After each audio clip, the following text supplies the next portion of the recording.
A menudo nos esforzamos por evitar lo malo, pero no mostramos la misma inquietud por aquello que debemos hacer y no estamos haciendo.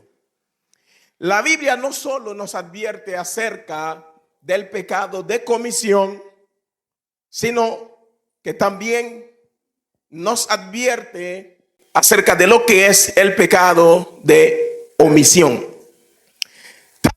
Actuar indebidamente como descuidar nuestro deber puede acarrear consecuencias graves para nosotros y para quienes nos rodean. En definitiva, omitir nuestras responsabilidades puede ser tan peligroso como cometer una falta directa. A lo largo de esta serie sobre el peligro de la pasividad, analizaremos la vida de varios personajes bíblicos que ilustran el peso del silencio y la inacción. Pero hoy quiero abrir este ciclo regresando al origen de todas las cosas, el Edén. Vamos a examinar la vida de Adán, un hombre que cayó por lo que dejó de hacer al descuidar su deber de proteger el huerto y a su esposa. Al leer Génesis 3:6, la tendencia nuestra es culpar a Eva, y con razón. Sin embargo, considerando la responsabilidad que Dios le delegó a Adán, la pregunta obligatoria aquí es: ¿dónde estaba él mientras Eva conversaba con la serpiente? Bueno, las opiniones acerca de dónde se encontraba Adán durante esa charla de Eva con la serpiente son divididas sobre si estaba presente o si no estaba en el lugar. Pero algo que tenemos que saber, sea cual sea la conclusión a la cual podamos llegar, no hay forma de eximir a Adán de la culpa de omisión. Para eso vamos a analizar la magnitud de la responsabilidad que Dios le otorgó a Adán. La responsabilidad que Dios puso sobre sus hombros. Para eso les pido que me acompañen al capítulo 2 de Génesis, a la altura del verso 15. Dice la palabra de Dios: tomó pues Jehová Dios al hombre y lo puso en el huerto del Edén para que lo labrara y lo guardase. Tenemos que detenernos un poco ahí. Dice que una de las responsabilidades que Dios le dio a Adán era guardar el huerto. Y cuando hablamos de guardar, ¿a qué nos referimos? Nos referimos a cuidar, proteger y vigilar el huerto. Adán era una especie de centinela, una especie de guardián en el huerto del Edén. Ahora, desde esa perspectiva, su ausencia no lo exime de culpa. Al contrario, su ausencia le hace más culpable todavía, porque falló como guardián del huerto. Adán falló como guardián del huerto, porque si él tenía por responsabilidad el cuidar el huerto, ¿cómo se dio el caso de que la serpiente entró al huerto y entabló una conversación con Eva hasta terminar con su objetivo, y Adán no estaba? Aquí hay un fallo de parte de Adán como guardián, porque si un banco es asaltado, ¿ustedes creen que el guardia queda absuelto porque alega que no estaba presente? Imagínense ese chin, que una persona tiene la seguridad, la responsabilidad de asegurar la seguridad de ese banco, y se dio el caso de que un grupo de personas asaltaron a ese banco Y en ese momento el guardia no estaba.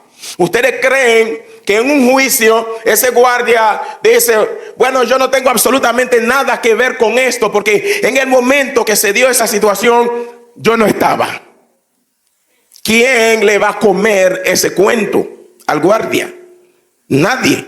Al contrario, su responsabilidad se vuelve aún mayor y la pena será más severa, precisamente debido a su ausencia. Porque su responsabilidad era cuidar el banco, era asegurar que todo estuviera bien. Porque si él se quita, ¿a quién él estaba dejando esa responsabilidad? Por esto, aunque alguien pueda alegar de que Adán no estaba en el huerto o no estaba presente en el momento de la tentación, esto no lo libra de culpa. Porque era su responsabilidad estar pendiente a todo lo que aconteciera en ese lugar. Añadido a esto, si seguimos leyendo, el verso 16 dice: y mandó Jehová Dios al hombre diciendo: de todo árbol del huerto podrás comer, mas del árbol de la ciencia del bien y del mal no comerás, porque el día que de él comieres, ciertamente morirás. Ciertamente morirás. Aquí, ¿qué estamos viendo? Adán recibió la prohibición de comer del fruto de ese árbol de primera mano. Con la primera persona que Dios habló fue con Adán, y era su responsabilidad transmitir esa palabra o esa verdad de una manera clara a su compañera Eva. Y cuando analizamos la manera como Eva se manejó durante la tentación, hoy llegamos a la conclusión de que hubo un fallo de parte del maestro o hubo fallo de parte de Eva en el momento que Adán le estaba transmitiendo ese mandato que había recibido de parte de Jehová. Porque una de las primeras cosas que la serpiente le dijo a Eva, le dijo: ¿con qué Dios os ha dicho? ¿Con qué Dios os ha dicho que no pueden comer de todo árbol del huerto? O sea, según la serpiente, Adán y Eva no tenían el derecho de comer de ninguno de los árboles. Y sabemos claramente que no fue lo que Dios dijo, según lo que acabamos de leer en el verso 16. ¿Y cuál fue la respuesta de Eva? La respuesta de Eva fue: no, del fruto de los árboles podemos comer, pero del fruto del árbol del conocimiento del bien y del mal ni podemos tocarlo. Ni podemos tocarlo. Ni siquiera podemos tocar ese árbol. Dios nada más le dijo que no comieran. Fue lo que les dijo. No que no pudieran tocarlo. Aunque sí reconocemos algo que te prohíben comer. ¿Qué tú haces tocando eso? Con eso tú te estás exponiendo a la tentación. Ok, reconocemos esto. Pero el problema aquí es que Eva prácticamente le está añadiendo a la palabra de Dios. Y le está siguiendo la misma corriente a la serpiente. Porque la serpiente le quiso hacer ver a Dios como un Dios mortificador.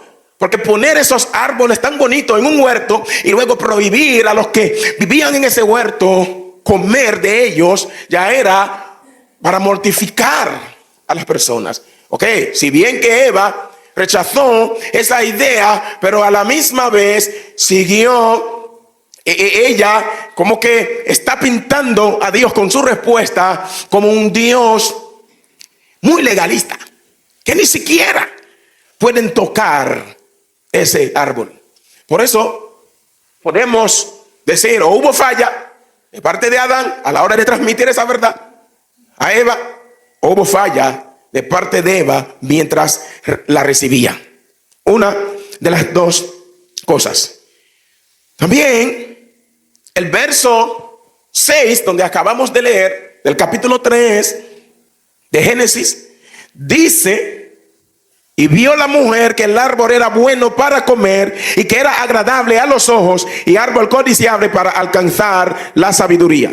Y tomó de su fruto y comió, y dio también a su marido, el cual comió así como ella. Y aquí que está el meollo del asunto. Porque aquí la pasividad de Adán es casi palpable. Algo que tú puedes tocar, independientemente de si estaba al lado de ella o si ella fue a buscarlo. ¿Por qué? Porque el resultado es el mismo. ¿Cuál fue el resultado? Él siguió los pasos de Eva sin cuestionar nada ni ofrecer la menor resistencia. Porque dice la Biblia, le dio y comió.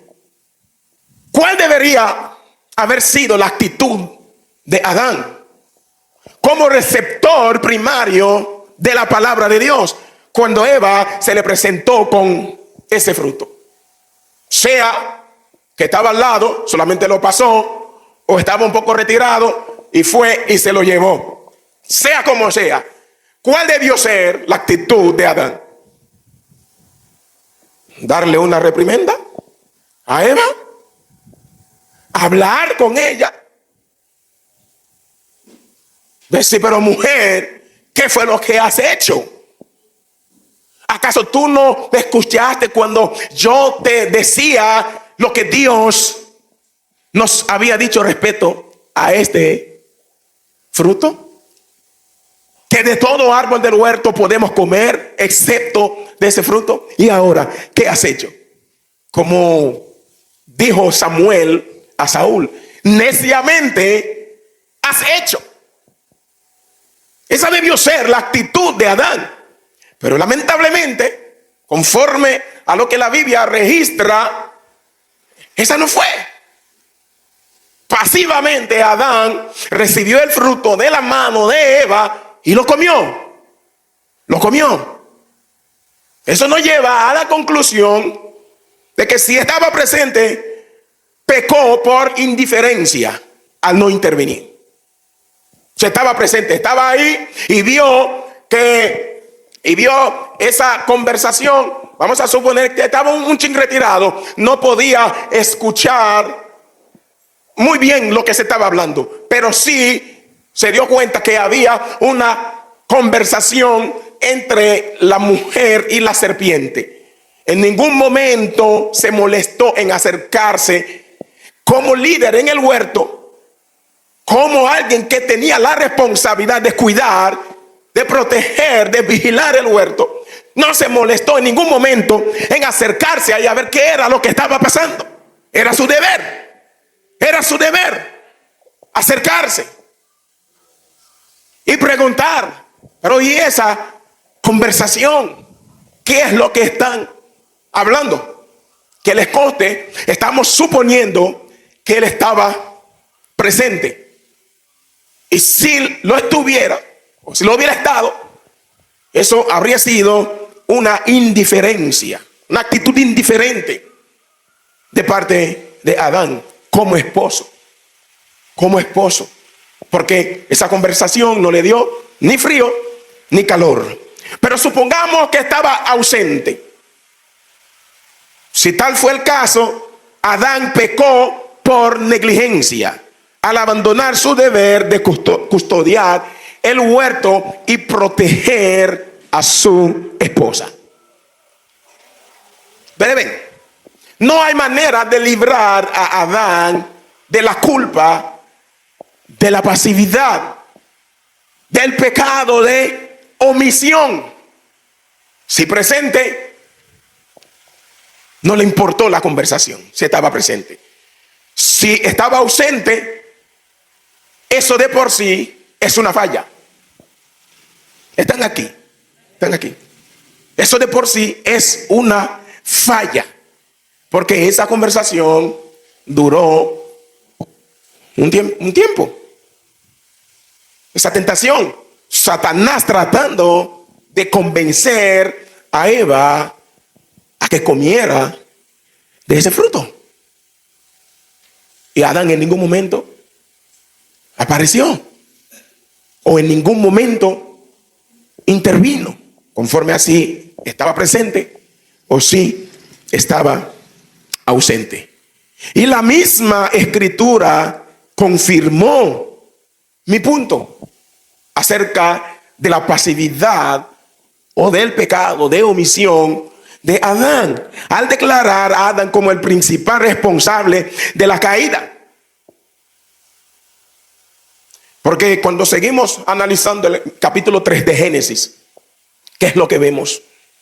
Al primero que Dios llamó fue Adán. Fue Adán. Y la causa por la cual también Dios dijo que la tierra sería maldecida fue por Adán haber obedecido a la voz de su esposa. Y Pablo en Romanos 5:12, él dice que por el pecado de un hombre entró la muerte al mundo. Por el pecado de un hombre. Aquí se está refiriendo al varón, Adán. Porque ustedes saben que cuando Dios dijo hagamos al hombre, ahí se está refiriendo al ser humano, a los dos géneros, los dos sexos, hombre y mujer. Pero cuando dijo que colocó al hombre en el huerto, en el verso 15, se está refiriendo al varón. Aquí también en Romanos 5:12, cuando Pablo dice que por el pecado en un hombre entró la muerte, se está refiriendo a la desobediencia de Adán, al varón. Con esto, Pablo no se está demostrando que su deber de custodiar el huerto, el cual descuidó, era el pilar, o sea, la columna, el pilar crucial para que todo marchara bien. Porque fue por su pecado que todo se arruinó. También las palabras del apóstol Pablo en 1 Timoteo en su capítulo 2, verso 14, refuerzan esta realidad al señalar a Adán, que Adán no fue engañado. Si dice que Adán no fue engañado, él está diciendo que él sabía lo que estaba haciendo cuando comió de ese fruto. Cuando la mujer fue donde él con ese fruto y se lo presentó y lo comió, él sabía lo que le estaba haciendo, porque él sabía lo que era correcto, pero no lo aplicó.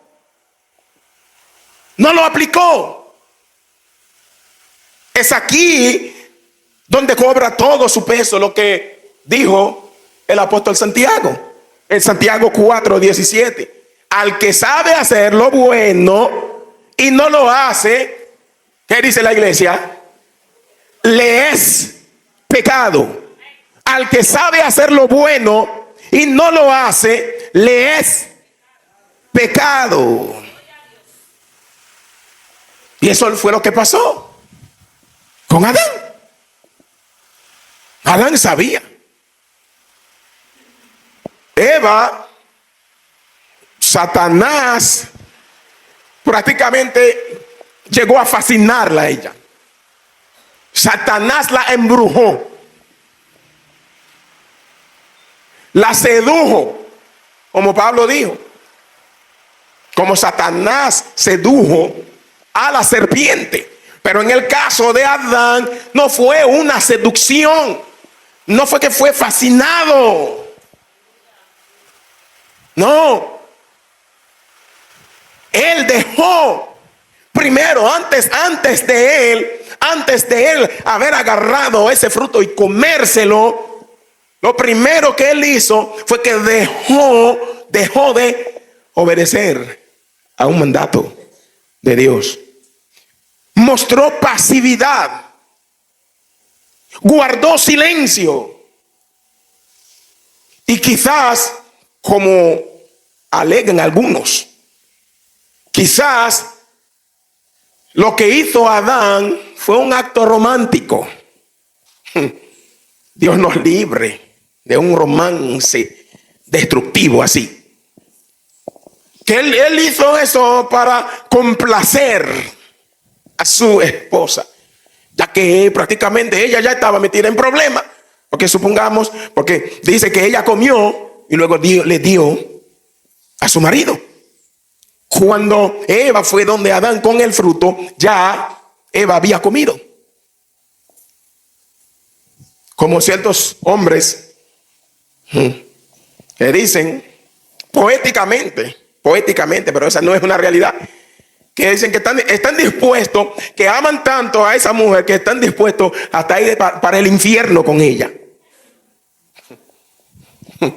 Para el infierno con ella. Quizás sí. Los que dicen que Adán hizo esto, una manera de complacer a su esposa, quizás sí. Ahora supongamos que no. Pero una cosa que sí sabemos que es cierto, muchas veces nosotros cometemos pecados, cometemos ciertos errores por querer complacer a otro, por querer quedarnos bien con el otro. Llegamos a pecar, cometemos errores de los cuales tengamos que lamentar mañana. Ese caso se da. No sabemos si fue el caso de Adán en el Edén, pero ese caso sí se da. Esposos, por querer complacer a sus esposas, prefieren desobedecer a una verdad de la Escritura y viceversa. Eso se da en situaciones donde deberían actuar, se quedan inactivos, reaccionan de una manera pasiva y así piensan que todo está bien, porque la pasividad parece algo inofensivo. El quedarme sin hacer nada, eso parece algo que no le hace daño a nadie. Y esa es una de las mejores actitudes. Una persona que yo estoy aquí, pero a la misma vez no estoy. Desde nuestra ignorancia, muchas veces pensamos que esa es una actitud correcta, porque parece inofensivo, pero en realidad es una actitud pecaminosa con consecuencias devastadoras.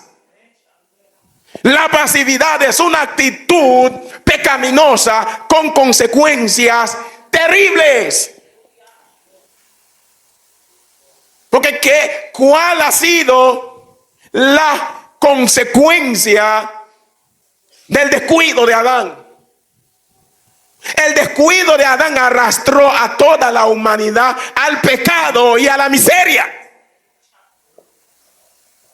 Si tú quieres ver la consecuencia, o si quieres tener una idea clara acerca de las consecuencias de una actitud pasiva, la consecuencia del descuido, de la negligencia, tú no tienes que ir lejos, ni tampoco tienes que saber mucho de letra. Nada más necesitas tener el sentido común, tener esos dos ojos funcionales para tú observar a tu alrededor, para tú observar el mundo y ver todo lo que está aconteciendo.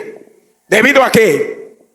¿Debido a qué? Debido al descuido de Adán, debido a su pasividad, debido a que no hizo lo que debió haber hecho en el momento preciso. Eso fue lo que trajo todo lo que estamos viendo en el mundo. Porque un hombre no hizo lo que debió haber hecho en el momento preciso. Porque un hombre dejó de cumplir con su responsabilidad. Recuerden que hemos dicho al principio, ni la ausencia de Adán, ni su presencia le libran a él de culpa de omisión. Porque ¿qué explicación tiene para su ausencia? A tal punto que entró la serpiente, entabló su conversación, tentando a Eva, hasta que ella fue convencida por la serpiente y comió de ese árbol. Y si estaba presente, bueno, eso ni siquiera se puede imaginar. Como infiere aquí la segunda parte del verso 6. De hecho, hay otras versiones bíblicas que lo dicen así literal, que ella le dio a su marido que estaba ahí con ella, que estaba al lado de ella. Hay versiones que dicen así literal, pero lo que pasa, uno no puede confiar al 100% en lo que dicen, porque a veces, porque ustedes saben que la Biblia fue traducida por hombres como tú y yo.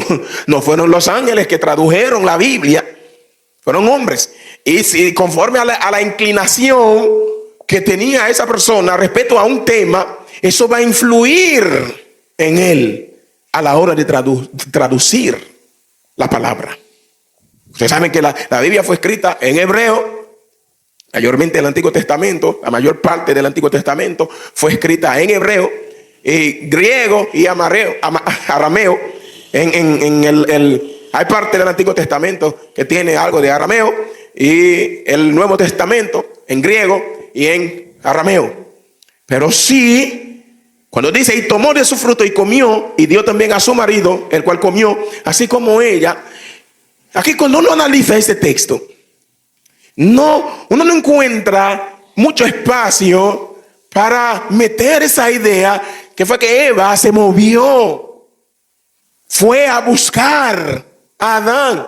No, lo que se infiere aquí, que ella cogió el fruto y comió y dijo, ten, Adán, que estaba ahí mismo. Ustedes se imaginan lo grande que sería la indiferencia de Adán si tal ha sido el caso. Que Adán ahí presenciando eso. Hay un pintor que parece claramente que está a favor de la idea de que Adán estaba ahí en su pintura, lo que muestra a Adán ayudando a Eva a alargar su mano para coger del fruto. Sí, ayudando a Eva. Cuando ven a ver Eva alargando su mano y Adán, y quizás más grande, agarró un ramo y lo bajó para que Eva pudiera coger de ese fruto. No hay forma de librar a Adán. Y mira la consecuencia: una humanidad arruinada, una humanidad sumergida en la miseria. Con eso fue que se entró la enfermedad, el odio, la vergüenza, toda clase de pecado que pueda haber, o toda clase de situaciones que nosotros vivimos aquí. Como en una ocasión dijo una jovencita, yo le tengo un odio a Eva, porque ella entendió que la situación que a veces se vive en el mundo es por culpa de Eva. Pero aprovecho este momento para recordarte que nosotros somos culpables ante Dios por el pecado de Adán, pero también somos culpables por nuestros propios pecados. Por nuestros propios pecados. Hablar así es manifestar la misma actitud que ellos manifestaron cuando estaban siendo interrogados por Dios. Adán, ¿qué tú has hecho? No, yo no, fue la mujer que tú me diste. O sea, tú eres el culpable. En primera instancia, tú eres el culpable. Luego, la mujer. Culpable porque tú me diste la mujer. Todo estaba bien aquí. Todo marchaba de maravilla aquí. Hasta que se te ocurrió la brillante idea de crear a una mujer y ponerla a mi lado.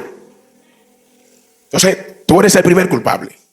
Y luego ella, por haber cogido de ese árbol y servirme de tropiezo. Yo estaba bien, yo estaba tranquilo, y ella se apareció con ese fruto a tentarme a mí, a servirme de tropiezo. Entonces, ¿qué tengo yo que ver ahí en esto?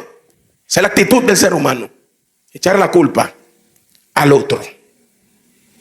Pues si bien que heredamos la culpa de Adán, pero somos culpables por nuestros actos, por nuestros hechos también.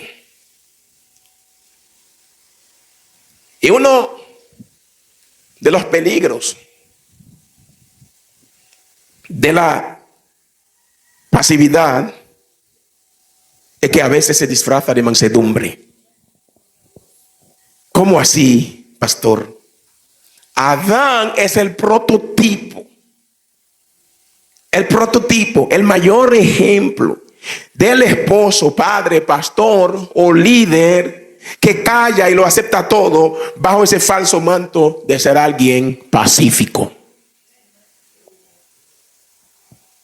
Hay gente, el mundo puede estar acabándose a su alrededor y es su responsabilidad intervenir para impedir que esa desgracia se dé, pero con tal de que no se vea como alguien alborotador, como alguien problemático, no se atreve a intervenir.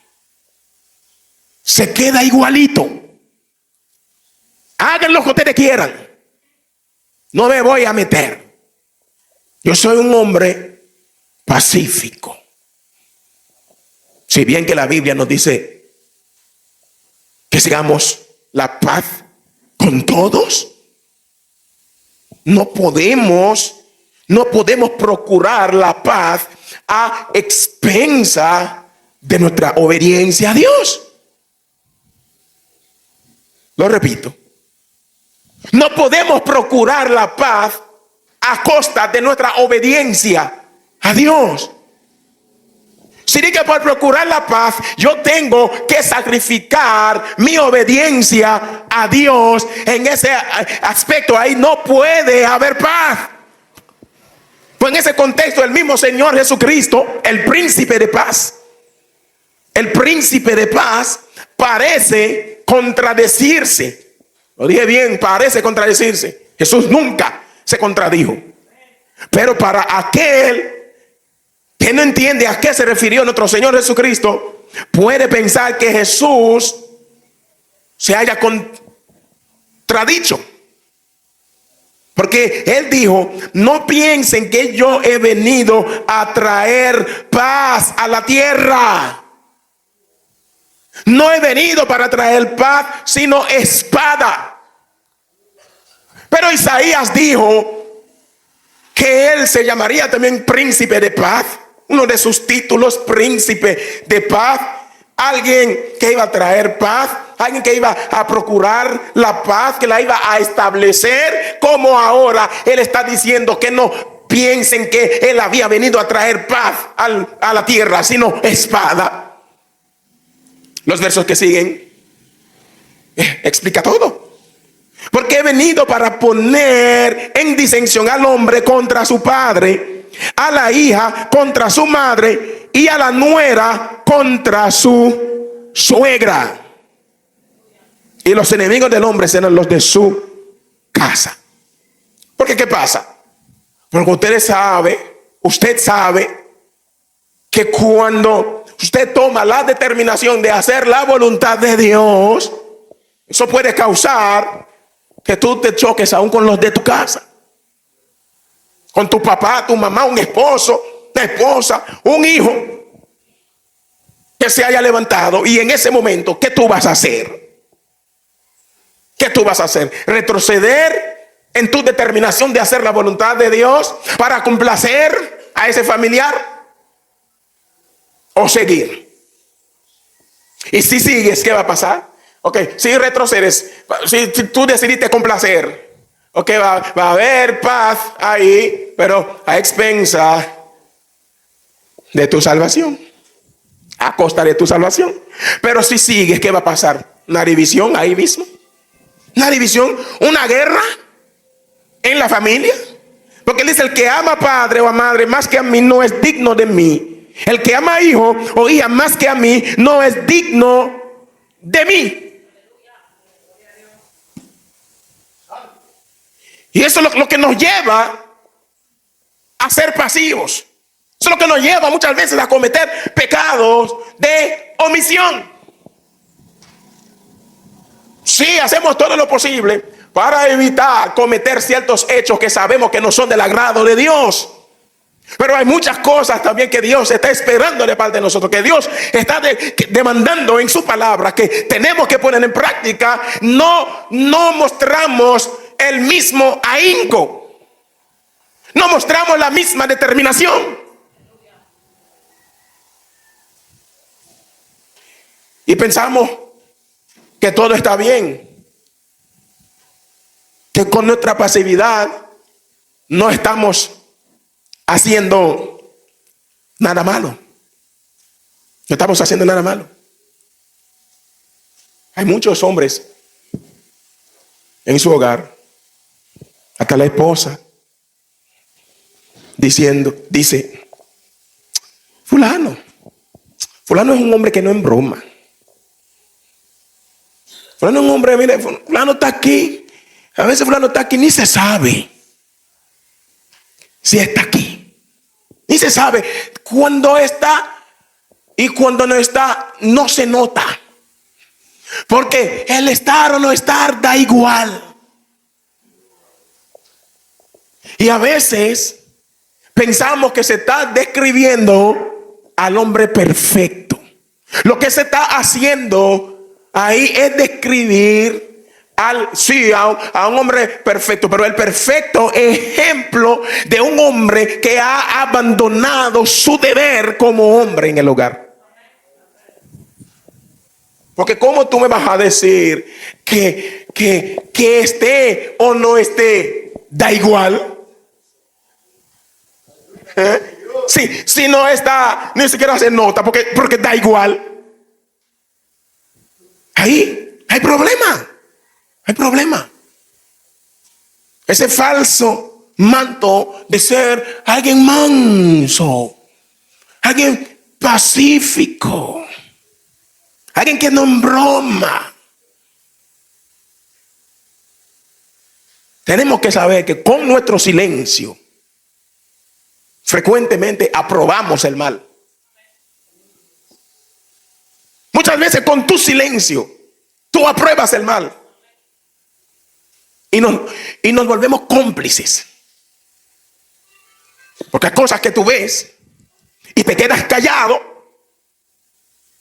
te quedas sin hacer nada, e incluso eres capaz de quitarte para que mañana no se diga que tú estabas ahí. Automáticamente te vuelves cómplice. Hay casos en el hogar, el hombre hasta se va. Sí, se armó algo ahí. Y estaba en la casa, agarró y salió. Se fue a dar un paseo. Se fue a donde un amigo y dejó el lío. Resuelvan como ustedes puedan. Pero dice un adagio popular: el que calla, otorga. El que calla, consiente. En el Edén, el silencio de Adán No fue una neutralidad, fue consentimiento.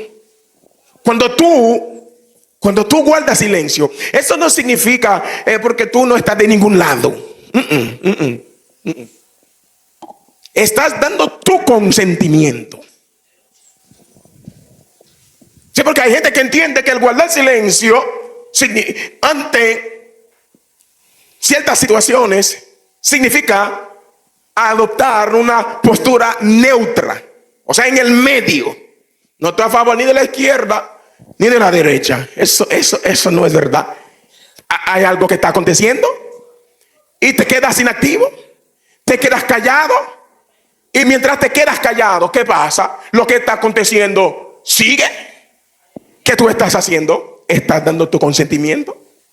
Con tu silencio estás diciendo: yo estoy de acuerdo con lo que está aconteciendo. Estoy de acuerdo. Sigue. Tienen una autopista bien ancha delante. Sigue. El hombre no puede ser un espectador más en su hogar. No. Esto no es conforme a la verdad bíblica, que un hombre en el hogar sea un espectador más en su propio hogar. Su presencia debe ser activa y vigilante. Usted en el hogar, el hombre en el hogar, vale también para la esposa, pero estamos hablando de un hombre que descuidó de su responsabilidad. Por eso nos enfocamos en los hombres. Un hombre que descuidó su responsabilidad de cuidar el huerto y de proteger a su esposa. Y aconteció la mayor desgracia del mundo: la caída de la humanidad. La caída de la humanidad. Por eso el hombre en el hogar no puede estar como si estuviera pintado en la pared. Un cuadro más en la casa. Un cuadro está en la pared, pero no hay una actitud vigilante. No estoy diciendo que tú vayas a adoptar una actitud de busca pleito ahí aparando cualquier cosita a venir a querer privar en más hombre de lo que eres. Ese no es el punto. Ese no es el punto. Pero sí de estar pendiente. El hombre tiene que tener control de lo que está aconteciendo en su hogar. Especialmente en tiempos como estos, donde abundan ideologías contrarias a la Escritura. No podemos darnos el lujo de ser indiferentes. Ahora de la nada aparece el muchacho con una palabra. Aparece con algo, tú dices: pero ¿y muchacho de dónde? Por eso, si de pronto la esposa o un hijo manifiestan ideas contrarias a la verdad, el hombre no puede quedarse de brazos cruzados. Eso fue lo que hizo Adán. Eva tomó una decisión contraria a la verdad que Adán había recibido de parte de Dios. Y Adán se quedó indiferente. Tan indiferente. Tomó parte en el asunto también, comiendo. Participó en el pecado. Comió. Pero no podemos darnos ese lujo en estos tiempos, porque se mueven demasiadas ideas que no son conforme a la Escritura. Se mueven demasiadas cosas raras en este mundo, en nuestro entorno, en la sociedad donde vivimos. Y el niño, el muchacho, va a la escuela y tiene amigos y se mueve. No se sabe lo que está recogiendo por ahí y lo trae a la casa y nadie dice nada. Nadie reprende. Nadie dice: pero muchacho, ¿no? El silencio en el hogar no es paz, es abandono del deber. No es paz. Un hombre que vive, que mantiene una actitud silenciosa todo el tiempo en el hogar, eso no es ser alguien pacífico. Eso es ser un negligente, un descuidado. Ser un hombre que ha abandonado su deber de velar por el bienestar de su hogar. Porque si no actúas cuando tienes la obligación de hacerlo, otro lo va a hacer en tu lugar. Y las consecuencias pueden ser fatales. Están aquí. Cuando no actúas en el momento que se requiere, lo que estás haciendo, estás creando un vacío. Estás abriendo una brecha para que otro se meta a hacer lo que es tu obligación hacer, pero no estás haciendo. Estás abriendo una brecha. Estás creando un vacío. Hay padres que tienen muchachos, padres, dije padre, madre, hombre y mujer, papá y mamá. No se sabe a cargo de quién está la crianza de ese muchacho. Con la pasividad que tiene el papá, con la pasividad que tiene la mamá. Si se hace la pregunta, pero ¿quién está criando a ese muchacho? La respuesta es nadie. Nadie. ¿Se está criando a sí mismo? Porque el muchacho puede saltar con lo que sea. No aparece nadie que levante la voz. Dentro de los dos padres, no aparece nadie que levante la voz. Que diga, pero muchacho. Hay padres que el muchacho aparece con algo en la casa, ni siquiera se da la molestia de preguntar, pero ¿y eso?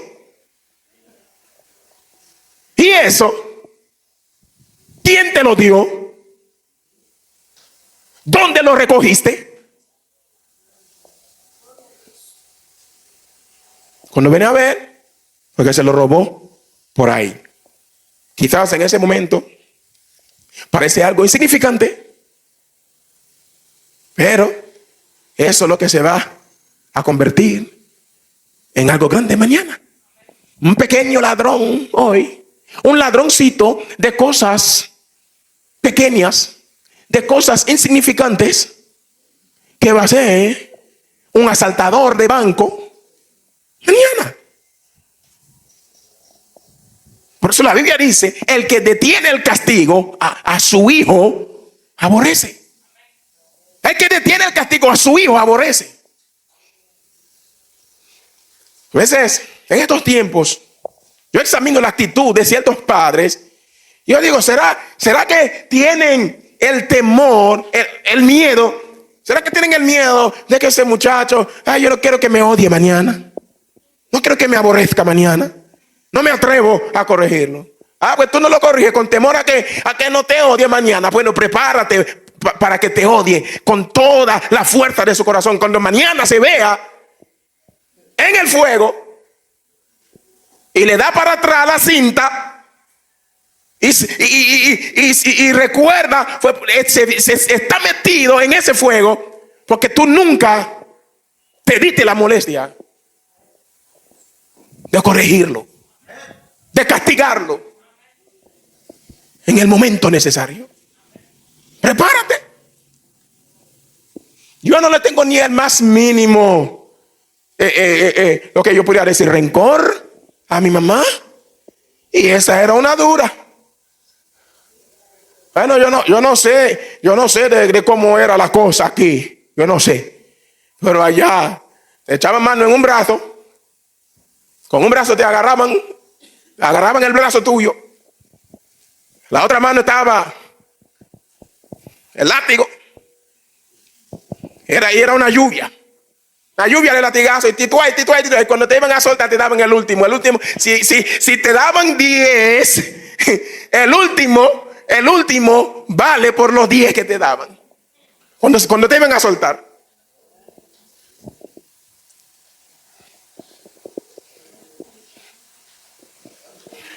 Ahora tú mandas a un muchacho, a un mandado, y del pique que le da a ese muchacho, da para dar un brinco para arriba, ahí mismo, y patalear, y caer muerto, y no pasa nada. Y no pasa nada. Antes mi mamá, y por eso hoy hay una ñoñería. En esa generación hay una ñoñería. Porque no saben lo que es disciplina. No saben lo que es corrección. No tienen esa cultura. No conocen esa cultura. Porque la cultura que conocen es una cultura donde ellos pueden hacer lo que les da la gana y nadie me diga nada. Yo soy el soberano. Esa es la cultura que ellos conocen. Porque esa es la cultura que sus padres están enseñando. Es un problema. Mi mamá te mandaba. No era ni siquiera que uno decía, no, yo no voy. Era que uno iba en el camino. Está bien, quédate, no vaya. Ya, cuando ella te dice eso, ahora eres tú que tienes el gusto de ir. ¿Pero para dónde? Con mi mamá decirte, ya quédate, es en problema que tú estás. En problema. Ahora tú quisieras rogarle, no, déjame ir.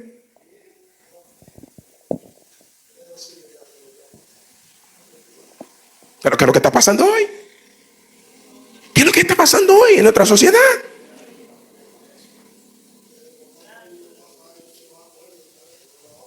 Porque el que no cría a su hijo, otro lo va a hacer en su lugar.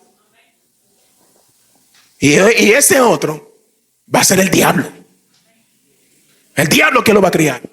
Porque ningún muchacho se cría a sí mismo. Porque el muchacho, como un pecador, nace con la rebelión. Eso es lo que es natural en él. La obediencia se aprende. Cristo aprendió la obediencia. Y no se le está enseñando la obediencia hoy. Cristo aprendió la obediencia. Cristo. Y hoy pretendemos criar a nuestros muchachos sin enseñarle lo que es obedecer. Porque yo quiero estar en paz. Yo quiero estar bien. Yo quiero que haya tranquilidad, que haya un ambiente de paz en el hogar. Yo quiero ser un pacificador. Que se me vea a mí como un hombre manso.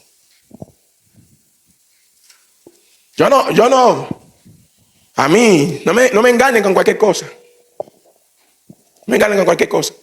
Hay muchos por ahí, cristianos, que los tienen como hombres más mansos que Moisés.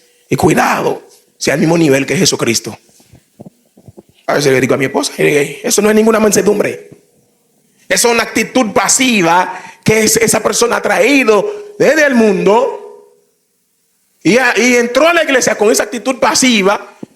Y ahora el que no sabe discernir entre la mansedumbre y esa actitud pasiva, piensan que ese es un hombre manso.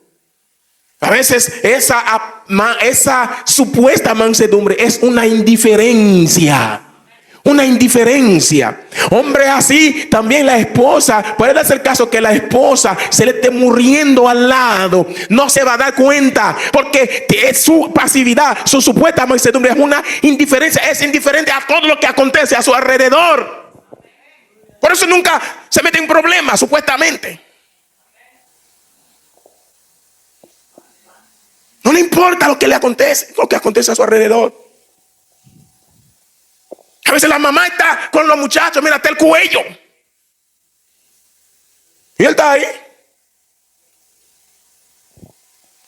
A lo antiguo.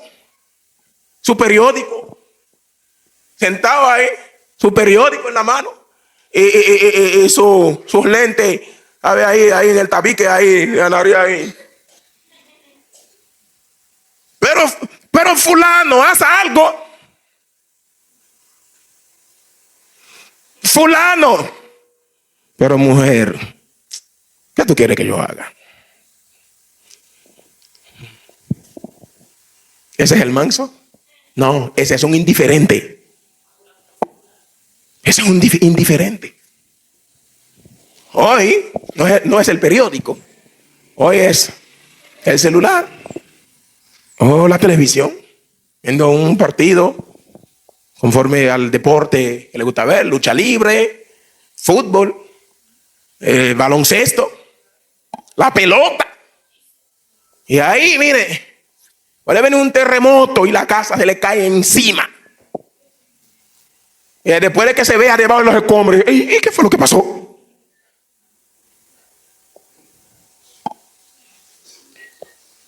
Esa actitud no es una actitud conforme a Dios. Porque fue esa actitud que trajo la mayor desgracia del mundo. Porque si no actuamos contra el mal para detenerlo, lo estamos facilitando con nuestra pasividad. Repito, si no actuamos contra el mal para detenerlo, lo estamos facilitando con nuestra pasividad. Cometemos el error de pensar que estamos bien solo porque no hacemos nada malo, olvidando que Dios también nos pedirá cuentas por lo que debimos hacer y decidimos ignorar. Sí. Hay gente en cuanto a ciertas obligaciones, ciertos deberes cristianos, en algunos son un tolete, pero no se fijan en algunos deberes que deberían de estar haciendo, algunos deberes con los cuales deberían de cumplir. No cumplen, y pensamos que vamos a compensar lo que no cumplimos con lo que sí hacemos. ¿Lo captaron? Pensamos que vamos a compensar lo que no cumplimos con lo que sí hacemos. Sí. Pensamos, vamos a hacer así. Y Jehová nuestro Dios es muy detallista. Es muy detallista. A los fariseos, hay gente que piensan que por cubrirse bien, con eso van a compensar todas las faltas cristianas que tienen que ver con la moral cristiana. Sí. Jesús, ¿qué le dijo a los fariseos? Que cumplían hasta con lo más mínimo en algunas cosas, según les convenía, porque es el problema. Según les convenía. Y Jesús le dijo, era necesario hacer esto sin dejar de hacer aquello. Era necesario hacer esto sin dejar de hacer aquello. Porque la pasividad no es ausencia de pecado. Es de hecho el primer paso hacia la desobediencia. La pasividad es el primer paso hacia la desobediencia. Adán desobedeció o llegó a desobedecer porque primero actuó de manera pasiva, conforme a lo que tú te inclinas, manera pasiva, negligente o indiferente. La pasividad es algo letal para nuestra alma.